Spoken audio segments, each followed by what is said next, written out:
When your eyes close, the world disappears. Colors vanish, sounds fade, the body loses its weight, and suddenly everything that seemed solid dissolves into silence. But what exactly shuts down in that moment? Yes, the body rests. Of course, the brain slows its activity. But what about you? The part that thinks, feels, remembers, loves, fears. Where does it go while the body sleeps? For centuries, we were taught to believe that sleep is just about recharging the body, as if we were biological machines, programmed to go into energy-saving mode. But doesn't that explanation feel a bit shallow? Some nights we wake up exhausted, as if we had traveled for millennia in mere seconds. Other times, we open our eyes and feel that something touched the soul, and that can't be explained by simple brain functions. Sleep isn't an off switch.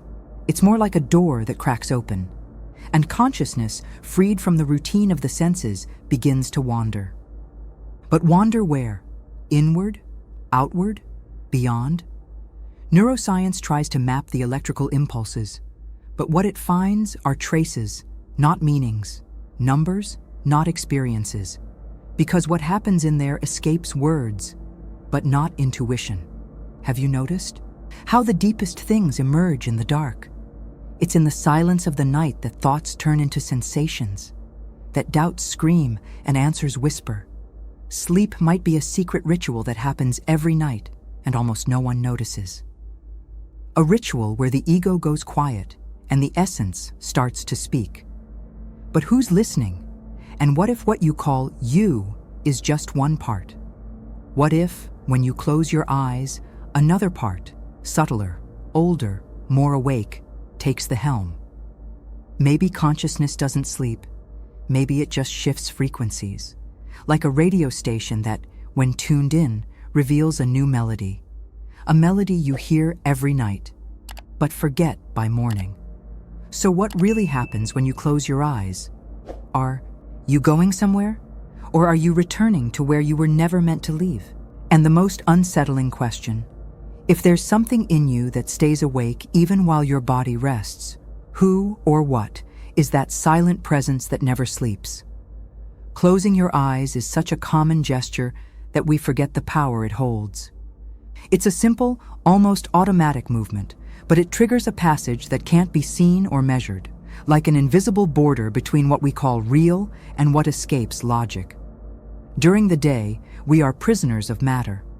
At night, we cross a doorway without realizing it, and on the other side, none of the known rules apply. This portal has no form. It's nowhere, and yet everywhere. It opens within you. No light, no sound, no ground. Just a subtle shift in the vibration of your consciousness. It's the moment when the body slows down and the mind floats. And that's where something begins that science hesitates to admit: the transition between states of being. A point of passage where the rational self dissolves and makes room for the immaterial self, which observes, feels, and travels. Ancient esoteric texts described this instant as the entry into the inner worlds.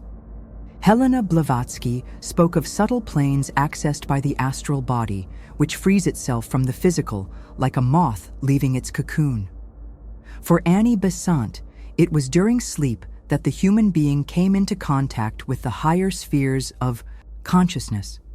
Curiously, all these accounts converge on the same image. Sleep is not absence. It is a passage, but every passage requires a letting go. The ego, with all its desires and fears, must give way to something greater, and that's why few remember what they see. Because crossing that portal requires lightness, and lightness doesn't go well with the rigidity of control. Most cross unconsciously, anesthetized. But some, through intuition or training, cross awake. They feel the shift, they notice the signs, and they return with fragments from the other side. Have you ever had the sensation of falling as you were drifting? Off to sleep? A sudden jolt, as if your body were being pulled? For many scholars, that is the exact moment of energetic separation. the instant when you begin to cross the threshold between worlds. And the inevitable question arises, if there is a portal, who built it? And why was it hidden behind routine? Maybe sleep was never just a biological function. Maybe it's the last magical ritual we still practice unknowingly. A ritual that connects dimensions, layers of the soul, and forgotten memories. And if sleep is the passage, what exactly is waiting for you on the other side? Some dreams pass like mist. They come and go without leaving a trace. But others leave a mark. They're so vivid that we wake up with a racing heart, teary eyes, or a strange longing for something we can't name. How can that be explained? How can something imagined affect us so deeply? Maybe the truer question is, what if we're not imagining anything? Seth, through the words of Jane Roberts, made a disturbing claim. Dreams are real experiences that happen in other layers of existence. You're not dreaming about something. You're living it, on another frequency, in another plane of reality. To the waking mind, that sounds like delusion. But to expanded consciousness, it's simply the obvious, something we've been trained to ignore. There are dreams that place us in unknown, yet strangely familiar places. Cities that don't exist on any map, but that we know as if we grew up there. People we've never seen awake, but who love or hurt us with an intensity that defies logic. Who are they? Characters created by the brain, or reflections of other lives, other versions of ourselves? Psychology tries to interpret these images as symbols of the unconscious. And yes, dreams do speak that language. But does that translation really explain the mystery? Helena Blavatsky said that the dream is a fragmented expression of a consciousness that lives even when the body does not. A consciousness that accesses memories, truths, and places, not created, but remembered. And what if what you call a dream is actually a memory? If you've ever woken up with tears in your eyes without knowing why, maybe you visited a pain that doesn't belong to this time. If you've ever woken up smiling at something that never happened, maybe you relived a joy that belongs to another version of yourself. Dreams, then, might be messages from other realities, or bridges between the fragments of your being. And what if what you dream is more real than what you live while awake? And what if, during sleep, you're simply returning to where you've always been, before forgetting who you are? When you sleep, the surface consciousness goes quiet. But the deep mind, the one that never rests, begins to work. It's like an invisible archivist, walking through vast corridors filled with experiences you've had, and others you can't even imagine having lived. The subconscious doesn't follow the logic of time or reason. It doesn't distinguish between past and future, real and symbolic. Everything it touches, it turns into meaning. That part of you is silent, but not passive. While your body rests, the subconscious keeps receiving impressions, reorganizing emotions, sending signals. Sometimes in the form of enigmatic dreams, other times as intuitions the next day. Like a messenger that speaks through images, it tries to guide the conscious mind. But how often do you really listen? Annie Besant said that during sleep, the soul watches the movements of the subconscious like an attentive observer. Because that's where the true field of reality creation lies. What you deeply believe, even if you're not consciously aware of it, shapes your life experiences. The subconscious is like soil, indifferent to what is planted. It simply grows, whatever you water with emotion and repetition. Neuroscience now admits that most of our decisions are made before the rational mind even gets involved.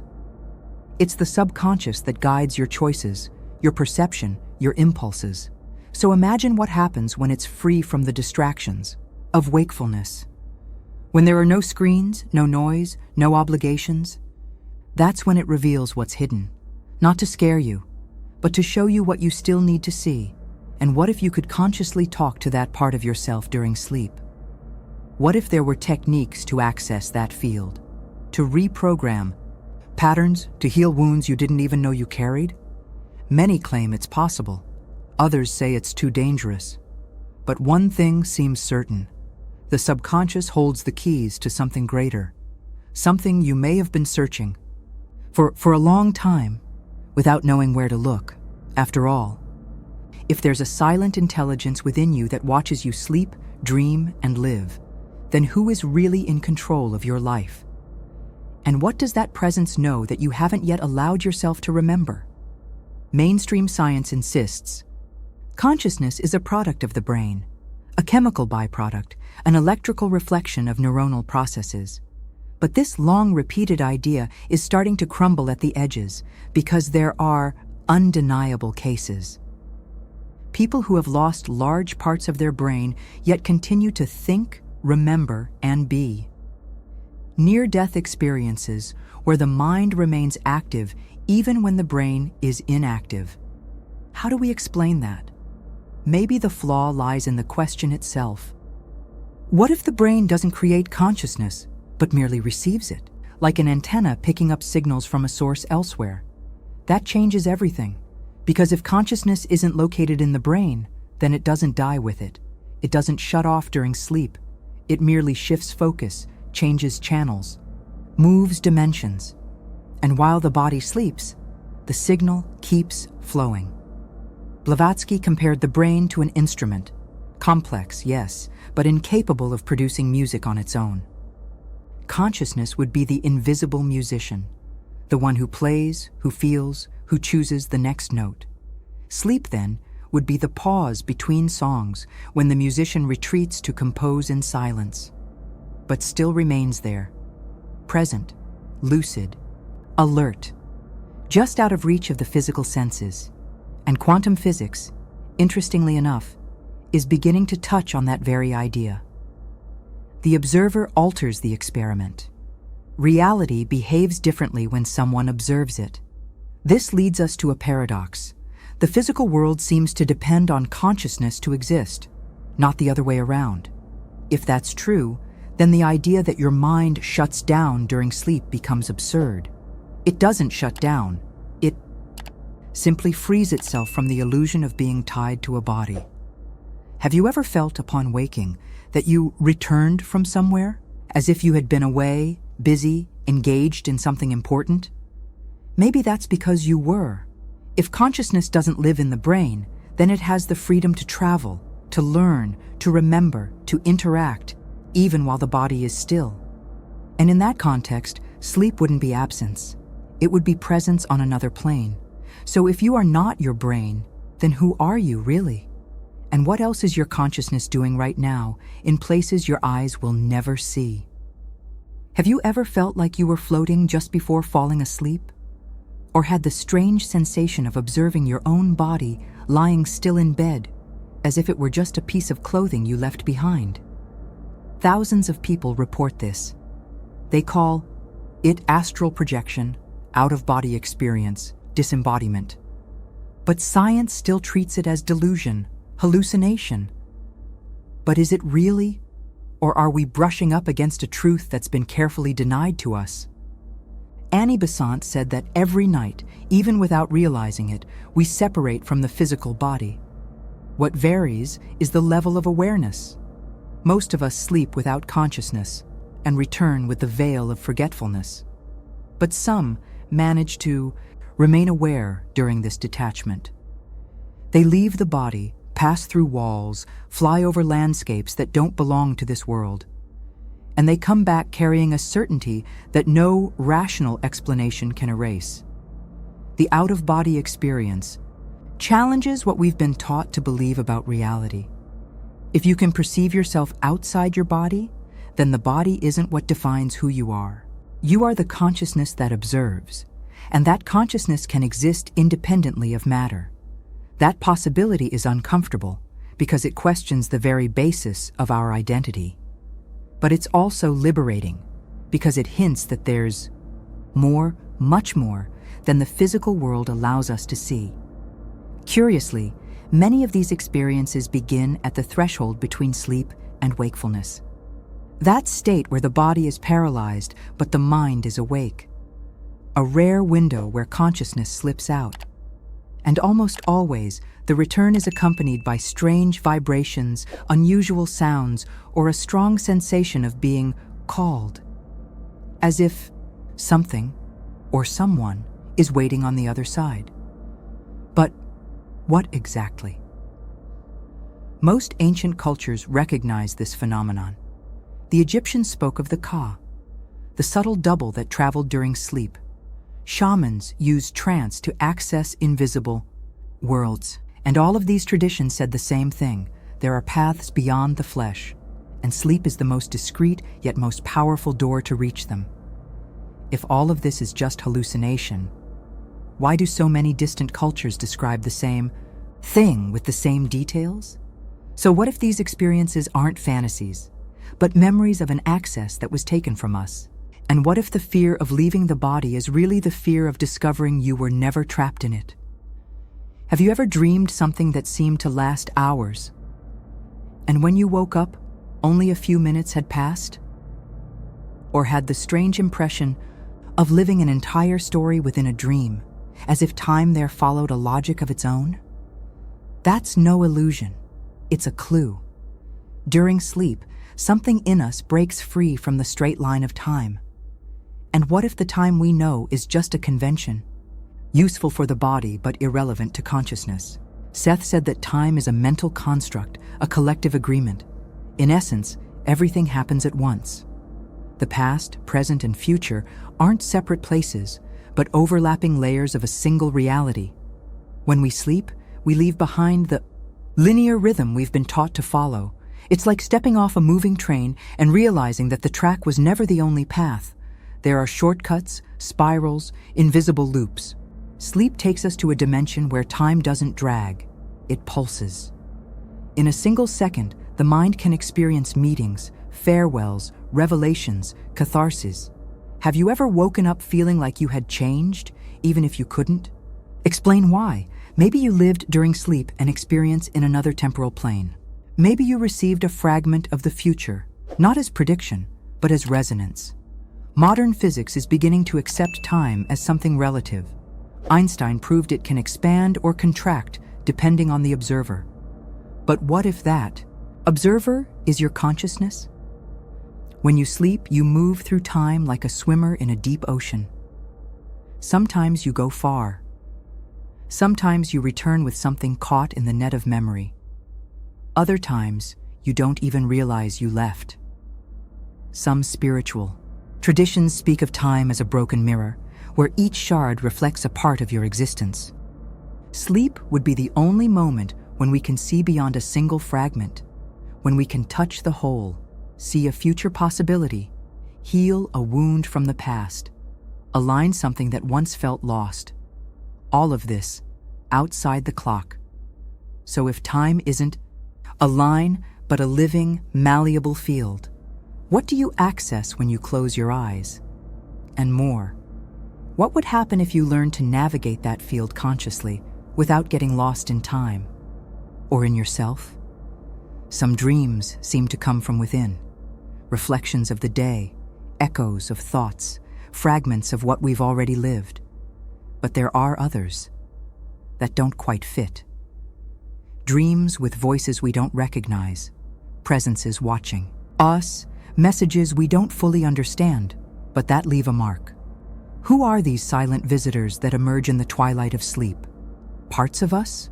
Or external consciousnesses taking advantage of the night's opening to draw near? Seth claimed that during sleep, we come into contact with different entities, some benevolent, others not so much, and that the vibration of our emotional field determines the type of interaction. That would explain why some dreams bring us deep peace, and others leave us unsettled for days. It's not about fantasy, it's about frequency, as if we were part of a living network of consciousnesses, all connected by an invisible thread pulsing in the dark. Blavatsky once said there are intelligences on other planes not limited to the physical body. Beings that exist outside our normal perception, but who manifest through sleep, when our logical mind dozes off and our sensitivity opens. They were called guides, masters, elementals. Other traditions called them daemons, spirits, or angels. The names change, but the phenomenon remains. Something watches us and sometimes touches us. Many accounts of lucid dreams involve conversations with enigmatic figures, people who speak with authority, offering guidance, warnings, revelations. Who are they? Projections of our mind? Memories from other lives? Or real beings trying to make contact? What's most disturbing is that some of these messages come true later, as if they were seeds planted in the night, meant to bloom at the right time. And it's not just about who enters, it's about who you become. Have you ever dreamed of being someone else? Or having abilities you've never had while awake? What if, in those dreams, you're embodying aspects of yourself from other realities, or stepping into another being's field of consciousness? Sleep might be more than a visit. It might be a fusion, a meeting of minds, times, and spaces. So, next time you go to sleep, ask yourself, who will come? And more importantly, are you ready to listen to what these presences have to say? Every night, without realizing it, you take part in an ancient ritual, a timeless process that doesn't depend on religion, dogma, or will. It simply happens. The body falls asleep, the mind shuts down, and consciousness begins to move. This movement is invisible, silent, yet deeply symbolic, like a temporary death followed by rebirth, a cycle that's repeated since your very first breath, and almost no one notices what is being revealed. The ancient schools of wisdom viewed sleep as a rehearsal for death, not in a tragic sense, but as a transition, a symbolic passage into other layers of being. Blavatsky claimed that during sleep, the personal ego temporarily dissolves, allowing the higher self to act without resistance. As if every night you're given a chance to remember who you are, beyond the masks, beyond the story you were told about yourself. Annie Besant said sleep was a secret initiation for all human beings. Even unknowingly, we are led to confront our fears, to rediscover forgotten parts of the soul, and to be touched by truths that don't fit within the logic of daylight. Some people return from these journeys lighter, wiser, stronger. Others simply forget. But the ritual happens, with or without memory, with or without permission. Have you ever noticed how some nights seem to change you from the inside? With no explanation. As if something had been realigned, without needing words. In indigenous traditions, sleep was seen as a dive into the spirit world, where the apprentice received teachings, healing, visions. Sleep, then, is not a pause. It's an initiatory process that happens in the dark, while no one is watching. But it sees you, it moves you, and each night the ritual repeats. You die a little, leave behind control, fear, the noisy mind, and you cross over. When you wake, you don't notice what was done, but something was, a silent lesson, a faded memory, a choice made outside of time. And so, night after night, you transform, even if you don't understand how or why. So if sleep is a rite you go through every day, what exactly is being initiated within you? And when will it be time to truly awaken? Dreams rarely speak directly. They prefer symbols, images, scenarios that seem nonsensical, but carry deep meaning. A plummeting elevator, an old house, a wild animal, a never-ending hallway. These are more than nighttime fantasies. They're the language of the soul. And like every ancestral language, they require a different kind of listening. A listening that doesn't use ears, but intuition. The subconscious, free from the chains of rational thought, communicates like an artist. It paints metaphors, stages dilemmas, dresses emotions in archetypal masks. Jung called this the collective unconscious, a shared field where universal symbols live. To dream of water, for example, might signify deep emotions. But where does this code come from? Who wrote this mysterious language that everyone seems to know without ever having learned it? Some dreams place us as protagonists in strange stories, full of absurdity and twists. But everything there has a reason. Nothing is random.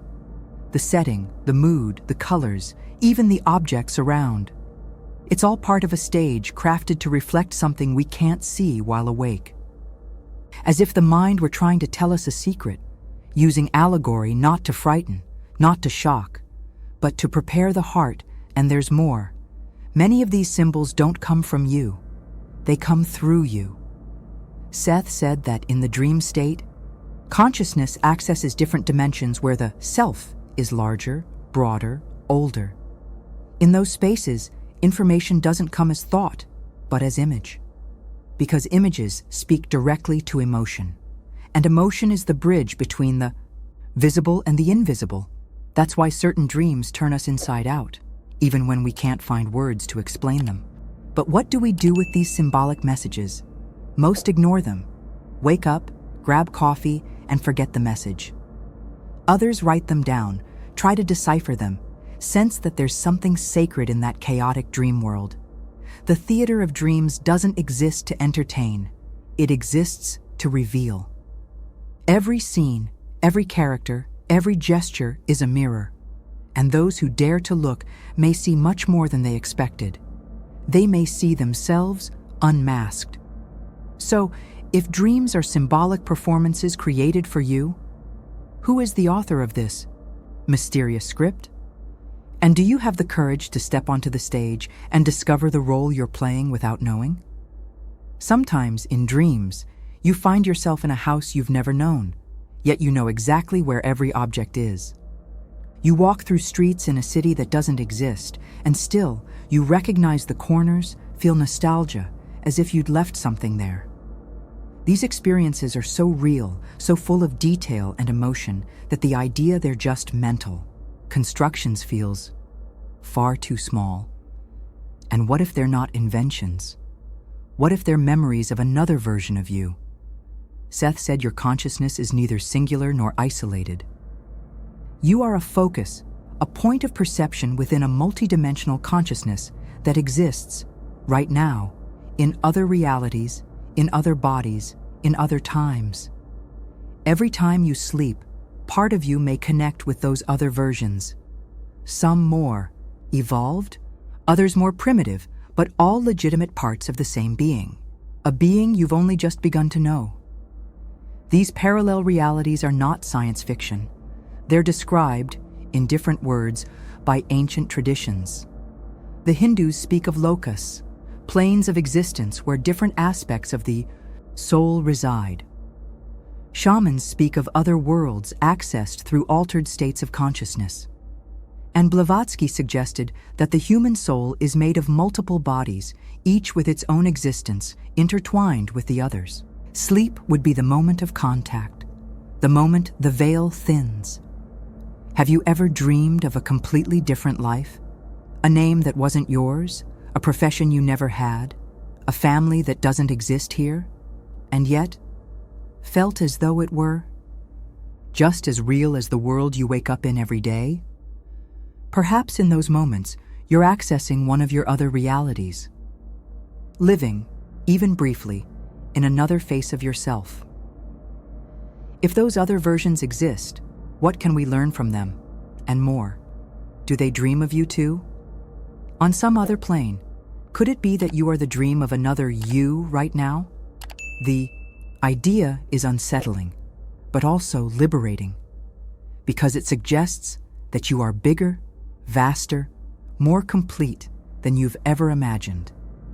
And every night, as you close your eyes, you cross not just into sleep, but beyond the borders of identity. So, next time you dream of a different you, don't ignore it. Maybe you've just visited a world where your consciousness also lives, waiting to be remembered. Have you ever woken up with the feeling that you experienced something important during the night, but couldn't remember anything? Just a heaviness in your chest, an emotional echo, a vague certainty that something happened. The memory of sleep fades like mist in the sun, leaving only blurred impressions behind. But why does this happen? Is it just a natural brain glitch, or a well-placed protection mechanism? Seth said we forget what happens during sleep because if we remembered everything, our conscious mind couldn't handle it. The experiences lived in non-physical planes defy logic, time, identity, and the waking mind needs stability to function. So forgetfulness wouldn't be a failure, but a censorship, a filtering. What you can remember is only the permitted portion. The rest stays locked away.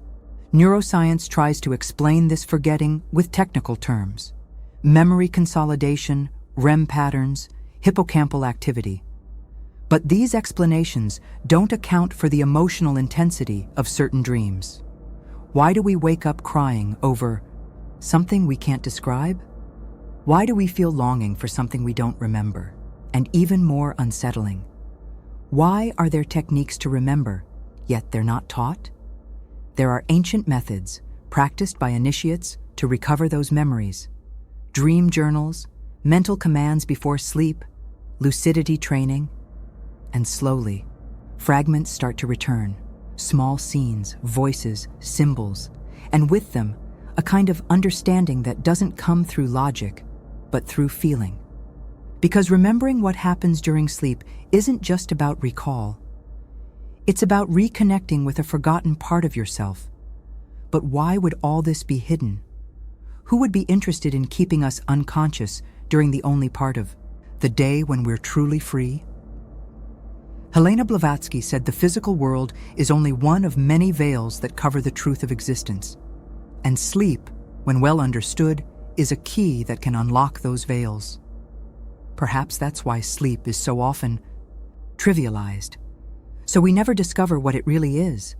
And what if every night you received messages, saw places, encountered beings, and simply forgot it all upon waking? What would you do if you could remember? And more importantly, are you ready for what your consciousness has been trying to show you all along? Long before modern science tried to understand sleep with machines and electrodes, ancient civilizations already treated this state as sacred. For the Egyptians, sleep was the soul's journey through the duat, the invisible world. For the Tibetans, it was training for the moment of death, a daily preparation to let go of the ego and recognize the true nature of the mind. And among the Mayan peoples, sleep was more than rest. It was crossing portals and speaking with the gods. These cultures didn't see sleep as something passive. On the contrary, it required attention, preparation, and reverence. The body had to be cleansed, the space purified, and the mind centered. Sleeping was a ritual act, and dreaming, an opportunity for learning. In many of these traditions, dreams weren't seen as mere fantasies, but as symbolic messages sent from higher dimensions, warnings, missions, visions of destiny. Blavatsky believed that during sleep, human beings access the same dimension that initiates explore in trance states. A plane where time doesn't exist and answers don't arrive through logic, but through resonance. That's why, in dreams, we may receive guidance that heals, decisions that change the course of our lives, or even visions that only make sense much later. In these contexts, sleep was a channel of revelation, not just a biological function. The Egyptians had entire books dedicated to the soul's journeys during sleep. The most well-known, the Book of the Dead, isn't actually about death, but about consciousness crossing invisible realms. The parallel is clear. Dying and sleeping weren't opposites, but reflections of the same movement. Both required courage, detachment, and lucidity.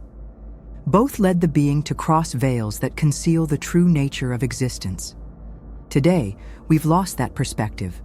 We go to sleep tired, distracted, without intention. We don't prepare the body or the mind. We ignore our dreams, forget the signs. But what if those traditions were right? What if we're ignoring a precious knowledge that still pulses in the silence of night, waiting to be rediscovered?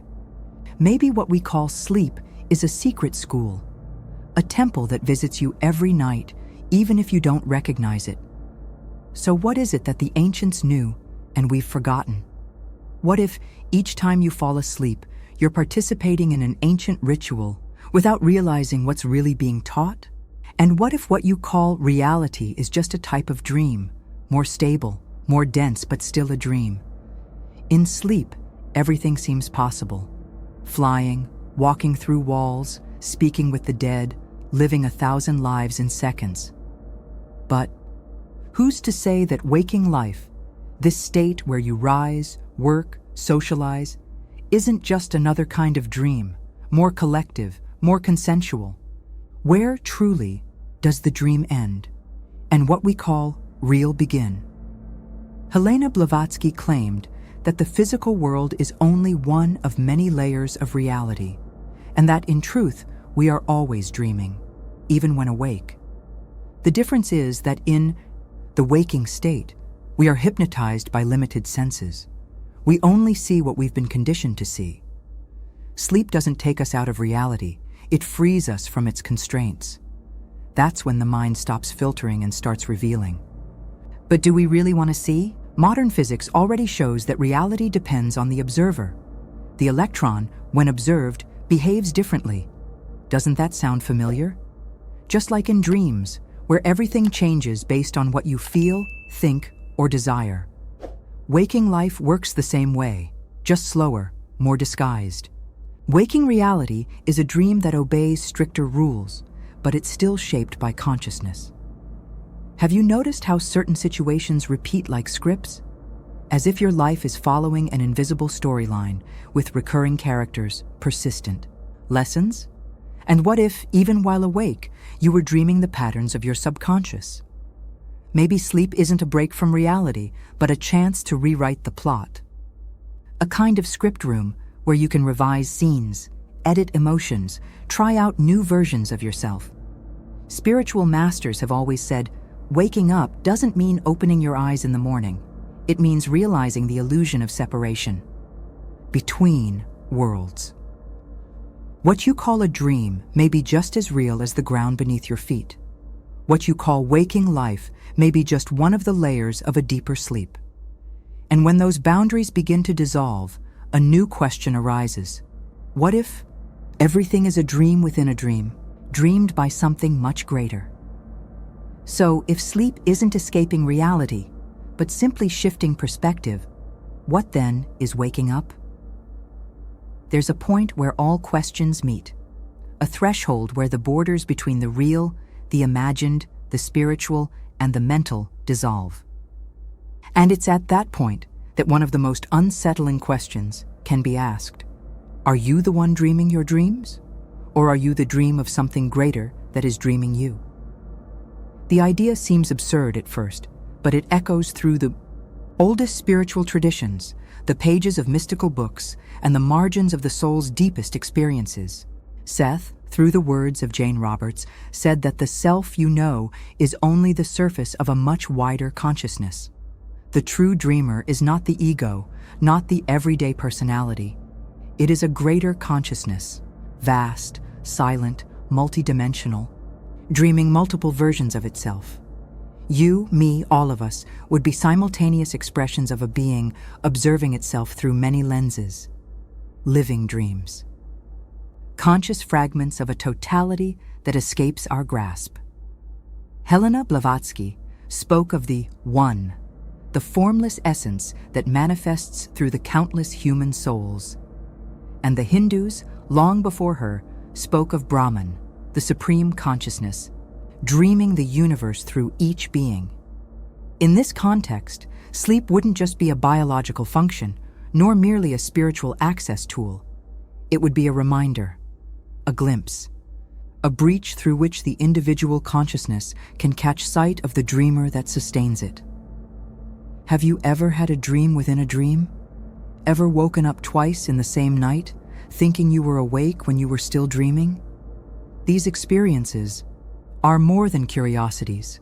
They're living metaphors. They point to levels of perception being accessed, and many more still veiled. If you can dream within another dream, how many levels are there? And who, in the end, stands at the center of it all? And what if that someone isn't a figure, not a god with a face, but pure consciousness? Not something you see, but something you feel? a presence that needs no name because it's always been there, looking through your eyes, dreaming through your mind? Sleep, then, would be the moment when you become dreamed again. When the I dissolves and the true dreamer, the one with no beginning or end, breathes through you. So when you close your eyes tonight, ask yourself in silence, am I the one dreaming this world? Or is this world dreaming me? And if there is a dreamer behind it all, what is it trying to remember through me?